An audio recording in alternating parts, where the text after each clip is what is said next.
Friends, welcome back my YouTube channel. आज की video में हम बात करेंगे प्रेगनेंसी के दौरान अक्सर महिलाओं को बहुत ज़्यादा उल्टियाँ होना क्यों होता है और साथ ही ये कब तक होती है, इसके साथ ही आपको क्या उपाय करना चाहते हैं और साथ ही अगर उल्टियाँ बहुत ज़्यादा होती हैं तो कब आपको डॉक्टर के पास जाना चाहिए। प्रेगनेंसी के दौरान उल्टी होना, वोमिटिंग होना, मितली आना, उल्टी जैसा लगना, खट्टी डकारें आना, सीने में जलन होना, ये काफ़ी नॉर्मल रहता है क्योंकि ये सभी महिलाओं के साथ होता है। अगर आपको ये होता है ये नॉर्मल है, और अगर आपको नहीं भी उल्टियाँ होती हैं, आपकी प्रेगनेंसी बिल्कुल नॉर्मल चल रही है तो ये भी नॉर्मल है क्योंकि महिला के हार्मोन्स के ऊपर डिपेंड करता है कि उसको उल्टी होगी या नहीं। तो इसमें घबराने वाली बात नहीं है। उल्टियाँ कब से स्टार्ट होती हैं? प्रेगनेंसी के दौरान अक्सर जैसे ही आपकी प्रेगनेंसी कंसीव होती है फर्स्ट मंथ से तो थर्ड मंथ तक आपको उल्टियाँ महसूस हो सकती हैं। इसमें परेशान होने वाली बात नहीं है। कुछ महिलाओं को ये थोड़ा लेट भी हो सकता है, कुछ महिला को छठे हफ्ते से लेकर 3 महीने तक बराबर बनी रहती है। अब उल्टी होने के क्या कारण रहते हैं, तो फर्स्ट तो हम बात करते हैं हार्मोन्स में बदलाव। गर्भावस्था के दौरान हार्मोन्स का स्तर में बदलाव होता है जिससे पाचन क्रिया धीमी हो जाती है, यानी कि आपका जो डाइजेशन सिस्टम है, आपका पेट का वो है, वो धीमे धीमे कार्य करता है। इससे सीने में जलन, अपच और एसिडिटी रिफ्लेक्स हो सकता है जिससे उल्टियाँ हो सकती हैं। सेकंड बात करते हैं प्रोजेस्टेरोन हार्मोन। ये पाचन तंत्र को धीमा कर देता है, धीमी चीज़ें चलने लगती हैं जिससे उल्टियाँ होने लगती हैं क्योंकि खाना आसानी से डाइजेस्ट नहीं हो पाता, धीरे धीरे पचता है, इसमें उल्टियाँ आ सकती हैं। थर्ड बात करते हैं कुछ महिलाओं को जैसे ही डिलीवरी का समय नज़दीक आने लगता है, यानी कि बेबी जन्म लेने वाला रहता है, तो कुछ भी खाती हैं तब भी उनको उल्टी मितली जैसा हो सकता है। इसमें परेशान नहीं होना है, जो आपको हल्का फुल्का लगे पानी पीजिए और हल्का सा खाना खाइए। नेक्स्ट बात करते हैं एस्ट्रोजन हार्मोन्स बढ़ जाने के कारण भी उल्टियाँ होती हैं। इसके साथ ही अगर आप बहुत ज़्यादा स्ट्रेस रहते हैं, बहुत ज़्यादा तनाव में रहते हैं तो यह उल्टियाँ का कारण बन सकती है।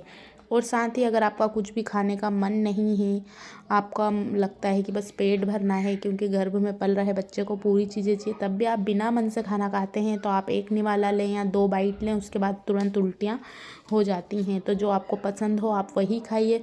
अगर आप नहीं पसंद है और खाते हैं तो आपके शरीर को बिल्कुल नहीं लगेगा और आपको उल्टी होगी। साथ ही इसके साथ ही आपके सीने में जलन होगी और उल्टियाँ होती हैं तो पेट में बहुत ज़्यादा खिंचाव होता है और शरीर में पानी की कमी भी हो जाती है। जो पसंद हो थोड़ा सा हल्का सा खाना खा सकते हैं। अगर आपको स्पाइसी खाने का मन है तो आप खा सकते हैं, लेकिन क्वांटिटी को ध्यान में रखकर ज़्यादा इसका प्रभाव आप पर या आपके बच्चे पर ना पड़े। और ये ध्यान रखिए कि उससे आपको सीने में जलन नहीं होना चाहिए, आपको डाइजेस्ट हो जाना चाहिए। अगर आपको डाइजेस्ट हो जाता है तो आप खा सकते हैं। प्रेगनेंसी के दौरान शरीर में और साथ ही HCG हार्मोन अचानक बढ़ जाता है और बहुत तेज़ी से बढ़ता है। स्टार्टिंग में यह हार्मोन्स महिला के पेट और आंतों पर सीधा असर डालते हैं और गर्भवती महिला जब भी प्रेगनेंसी कंसीव करती है तो फर्टिलाइज एग के गर्भाशय की परत से जुड़ने के कारण भी HCG जो बनता है उसका स्तर काफ़ी बढ़ जाता है जिससे उल्टियाँ हो सकती हैं। अब आपको कब डॉक्टर के पास जाना चाहिए? अगर आपको उल्टियाँ लगातार हो रही हैं और साथ ही आपके सर में भी दर्द बना हुआ है, आपका खाने का बिल्कुल मन नहीं करता है, चाय पीने के बाद, कॉफ़ी पीने के बाद, जो भी आप पानी भी पीते हैं तुरंत उल्टियाँ हो जाती हैं, इस स्थिति में आपको डॉक्टर को बताना चाहिए क्योंकि ये हाइपेरेमिस ग्रेविडेरम हो सकता है। शरीर में पानी की कमी यानी कि निर्जलीकरण इसको कहते हैं, तब आपको डॉक्टर को ज़रूर बताना चाहिए। ऐसी स्थिति में शरीर में पानी की कमी बहुत ज़्यादा हो जाती है और बच्चा पानी के अंदर ही रहता है, आपके शरीर से ही सब चीज़ें बच्चा लेता है, तो ये बात का ध्यान ज़रूर रखिए। कोई भी मेडिसिन मन से बिल्कुल भी ना लें, अपने डॉक्टर की सलाह अनुसार ही लें। अगर आपको लगातार बार बार उल्टियाँ हो रही हैं तो आपको ताज़ी हवा में, खुली हवा में जाना चाहिए और साथ ही बहुत ज़्यादा जिसमें मसाले में से आपको गंध सहन नहीं करने की बनती है तो आप ये ध्यान रखिए कि उन जगह पर भी आपको जहाँ मसाले भूनते हो या जो चीज़ें से आपको महक आ रही है उन चीज़ों से दूर रहना है।